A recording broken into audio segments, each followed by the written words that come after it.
You have a client from hell and you want to tell him to go?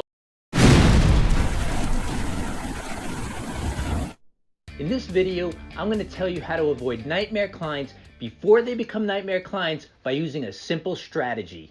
The best way to avoid these nightmare clients is to not let them become nightmare clients in the first place. The problem is that they want to tell you what they like. They want to tell you what they want to see because they're thinking that's how the process works. But they're wrong. Hey everybody, I'm Rob Genovese from Unleash My Beast brand, where I teach you how to become a brander and build a brand. I want to thank you for being a part of the subscriber community, and if you're not yet a subscriber, go ahead, hit that subscribe button, ring the bell so you don't miss any future videos. I got new ones coming at you every Tuesday and Friday. Have you ever had clients tell you to make change after change after change? They want to see something a little bit more different. Have you ever heard things like, I'll know it when I see it, or it's just not resonating with me, or if we could just make another little tweak? Sound familiar? As designers, we've all been through this, and if you haven't, don't worry, you will. The whole problem with this scenario is they're viewing you as a set of hands. They're telling you what to do based on what they think the solution is. But you've really got to start from the beginning and poise yourself as the expert challenge solver. When you first come to the client, you want to establish what that business challenge is, because at the end of the day, they're looking to solve a business challenge, not a design challenge. Once you establish what that challenge is, and then you create a strategy to solve it, they'll accept your designs more easily. You won't have to go through iteration after iteration. You won't have to hear just one more change and I think we'll be there.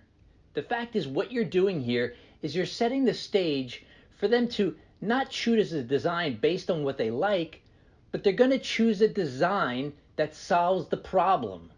And if you do a couple of designs, they're going to choose one of the designs, but both are effective solutions to the problem.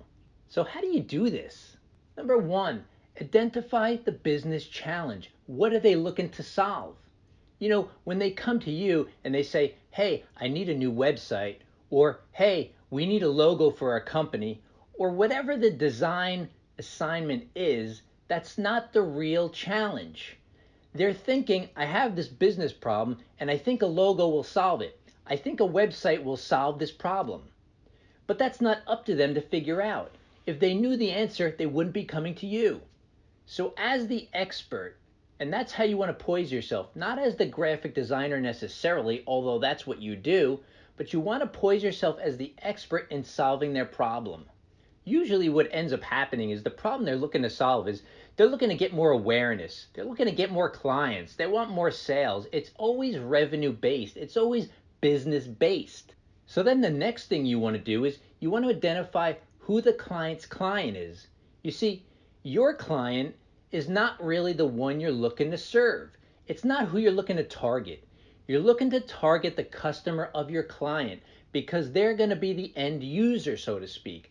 They're going to be the one that's going to be hit by the design. They're going to connect with the design. You're communicating to them. Now, once you identify who the client's client is, what you want to do is this. You want to explain what effective design is. You see, design is not about what you like or what the client likes. In fact, it has nothing to do with like at all, believe it or not. Design is meant to solve a communication challenge.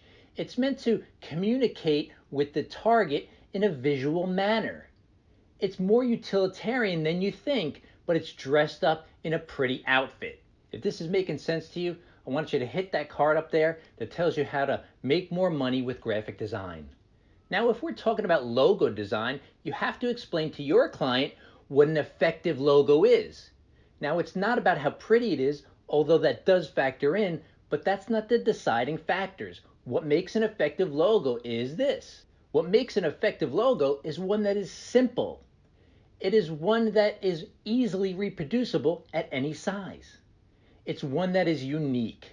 Once you set these parameters on what an effective logo is, you actually remove the aesthetics from it as a deciding factor. And when you present it to your client in this manner, you are poising yourself as the expert. They're more likely to listen to you because you know what you're talking about. It's not just about painting a pretty picture, it's about solving their problem. And hey, if you're getting value out of this, go ahead, hit the like button, pop the comments and questions below. I'd love to hear from you. And then the next thing you want to do is you want to design effectively for the client's client. Now, what's important about this is it removes your client's opinion from the process. As I said, it doesn't matter what they like, it matters what works. And if you've identified the target, your client's client, as the target, then the design solution should appeal to them. And that removes your client from deciding on what they like. It removes their opinion so they can't tell you to go back and forth to see what they like, to see what resonates with them. So they don't say, I'll know it when I see it. You've already told them what makes it effective, and then you're delivering on the promise. Check out some of my other videos that are going to give you more branding insights on how to become a brander and build a brand.